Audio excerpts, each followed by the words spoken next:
आधी ठंडी आधी गर्मी वाला जादुई गांव। ये भगवान, बड़ी ठंड है। हाय, ये ठंडी ठंडी हवा सीधे जाकर हड्डियों में चुभ रही है। राम जी ही बचाएं ऐसी कड़ाके की ठंड से। पता नहीं ये कैसा जादुई गांव है, पूरे साल बर्फ ही गिरती रहती है। भला होता कि हमारे जादुई गांव में सर्दी नहीं बल्कि 6 महीने ठंड और 6 महीने गर्मियां होती। जहाँ एक तरफ बूढ़ी जमुना अपने जादुई गांव में बर्फ गिरने से दुखी थी, तो वहीं दूसरी तरफ गर्म हिस्से में लू बह रही थी और लावे जितनी गर्मी थी। जुगनी पानी लेके मीलों पैदल चलते हुए घर जा रही थी। हे भगवान, मैं तो पसीने से बिल्कुल नहा धो गई। आग लगे ऐसी गर्मी वाले जादुई गांव को। नदी तालाब सब सूखे पड़े हैं, कितने किलोमीटर दूर से चलकर पानी लाना पड़ता है। इससे लाख गुना अच्छा तो पहले का मौसम था, थोड़ी तो दिक्कत परेशानी होती थी। इस तरह ठंड देखने के लिए तरसना तो नहीं पड़ता था।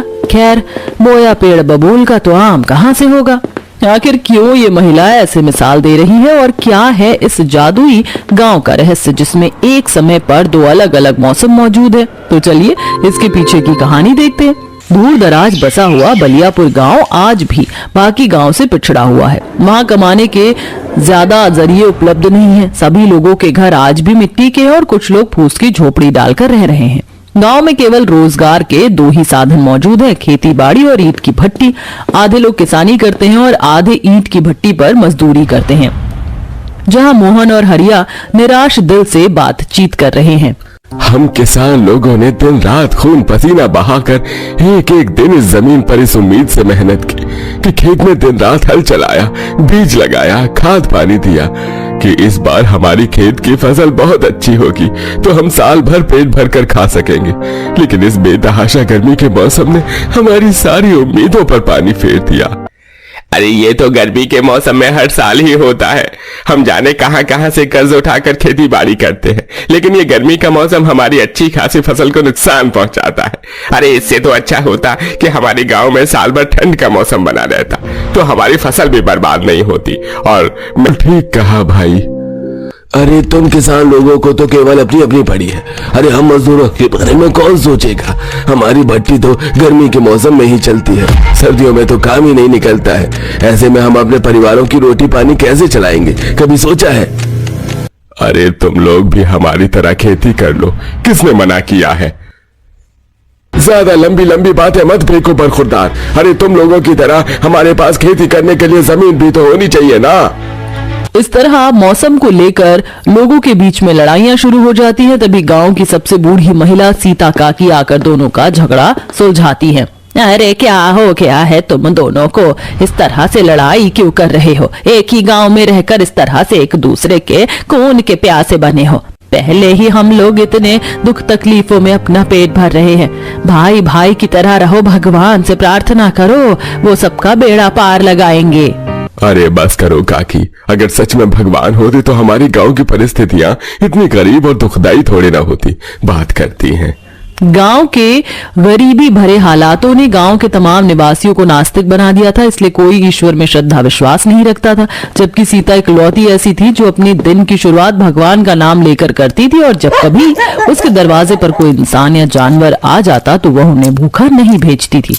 इतनी मेहनत मशक्कत के बाद भी सारे गांव वाले दुख भरी रोटी ही खाते थे। जहां दीना अपनी पत्नी कम्मो से बोलता है, अरे थोड़े दिनों में ठंड का मौसम शुरू होने वाला है कम्मो, फिर ईंट भट्टी बंद रहेगी। समझ नहीं आ रहा है ये ठंड के 3-4 महीने कैसे कटेंगे। यही चिंता तो मुझको भी खाई जा रही है जी। हम तो गरीब आदमी हैं, डेली के कमाने खाने वाले, राम जाने क्या होगा। जहाँ ठंड के मौसम के आने पर भट्टी पर काम करने वाले मजदूर लोग दुख और शोक मना रहे थे तो वहीं किसान लोग बेहद खुश थे। जहाँ मोहन रोटी खाते हुए अपनी पत्नी सरला से बोलता है, अरे किसी तरह से साल के 8 महीने कैसे न कैसे करके गुजर गए। अब तुम देखना सरला, इस बार मैं ठंड के मौसम में अपने खेत में आधे हिस्से में मकई और आधे हिस्से में सरसों उगाऊंगा। सर्दी के मौसम में हमारी फसल बिना किसी रुकावट के अच्छी होगी और साल भर खाने का जुगाड़ भी हो जाएगा। भगवान करे तुम्हारी सोच पूरी हो जाए जी। उधर सीता अपनी थाली में 2 रोटी बनाकर खाने चलती है। तभी एक कुत्ता काऊ काऊ करते हुए उसके दरवाजे पर आकर बैठकर पूंछ हिलाने लगता है। तुझको भूख लगी है? ये ले, इसमें से एक रोटी तू खा ले, मैं एक खाकर रह लूंगी। कुत्ता मुंह में रोटी दबाकर चला जाता है। तभी एक गाय भी आकर गुहार लगाने लगती है। लगता है आज ईश्वर ने मेरे नसीब की रोटी लिखी ही नहीं। लो गौ माता, ये तुम खा लो। गाय रोटी खा लेती है, तभी वह गाय देवी पार्वती बन जाती है। सीता, मैं तुम्हारे मददगार भावना से खुश हुई, इसलिए इस प्रकृति की सृजनहार होते हुए मैं इस गांव के आधे भाग को ठंडे गांव और आधे भाग को गर्मी वाले गांव में हो जाने का वरदान देती हूँ, ताकि सबकी अड़चनें दूर हो जाएं। किंतु याद रखना, इस गांव में अब इस 2 मौसम के अलावा और कोई तीसरा मौसम नहीं आएगा। तुम्हें पूरे साल इसी एक मौसम के सहारे रहना होगा। हम सबको स्वीकार है देवी, हम रह लेंगे। ठंड का मौसम हम किसानों के लिए लाभकारी है। हाँ, हम भी इस गर्मी के मौसम में खुश हैं। तो फिर ठीक है, आज से इस एक गांव के अंदर 2 मौसम रहेंगे सदा के लिए। देवी के वरदान स्वरूप जादुई गांव में लोग कुछ दिन तो खुशी खुशी रहने लगते हैं, लेकिन थोड़े वक्त के बाद पेड़ पौधे अपना संतुलन खो देते हैं, जमीन से नमी चली जाती है, नदी तालाब सूख जाते हैं, मजदूर लोग पसीने में तरबतर ईंट बना रहे थे। हे भगवान, इस गर्मी वाले शुष्क मौसम ने तो उबाल कर रख दिया है। इससे भली तो ठंड थी। अरे तुमने बिल्कुल ठीक कहा भाई। देखो, इस नवंबर दिसंबर में भी गर्मी के मौसम में थोड़ी भी राहत नहीं है। दिन रात बस लू चल रही है। ऐसा लग रहा है रेगिस्तान में रह रहे हैं। जहाँ एक तरफ गर्मी वाले गांव के वासी दुखी थे, ठंड वाले गांव का भी कुछ ऐसा ही हाल था। कहानी के अंत में क्या हुआ, चलिए देखते हैं।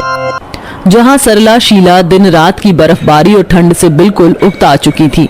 इस ठंड ने बड़ा उकता दिया है बहन, जहाँ देखो बर्फ ही बर्फ है। इतने दिनों से सूरज का मुंह भी नहीं देखा है।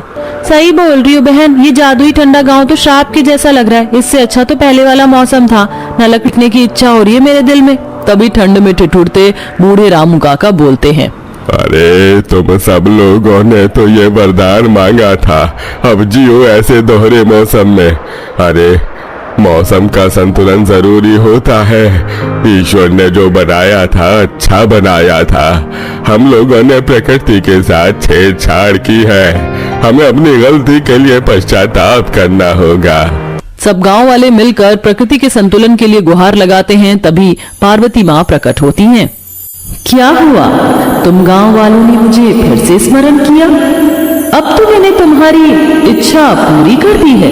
किसानों को ठंडा गांव चाहिए था, उनके पास ठंडा गांव है। मजदूरों को अब क्या बाधा है? अपनी भूल को मान लेते हैं और सीता बोलती है, हे माँ, हम सबको हमारी भूल का एहसास है कि मौसम का संतुलन कितना जरूरी है। आपने हमारे जो इस गांव को आधे आधे मौसम में अलग अलग बांटा है, हम आपसे विनती करते हैं इसे फिर से एक गांव बना दीजिए। अलग अलग ठंड और गर्म गांव हमें नहीं चाहिए। आखिरकार तुम्हें इस बात का एहसास हो गया, ठंड, गर्मी, बारिश सारे मौसम जरूरी हैं। इसलिए मैं वरदान देती हूँ, ये गांव अब पहले से भी सुंदर मौसम वाला गांव होगा, जहां तुम सब दुख नहीं आनंद से रह पाओगे। इस तरह अंत में वह गांव पहले की तरह वापस हो जाता है। सब लोग अब बिना दोष लगाए खुशी खुशी मिलजुल कर रहने लगते हैं।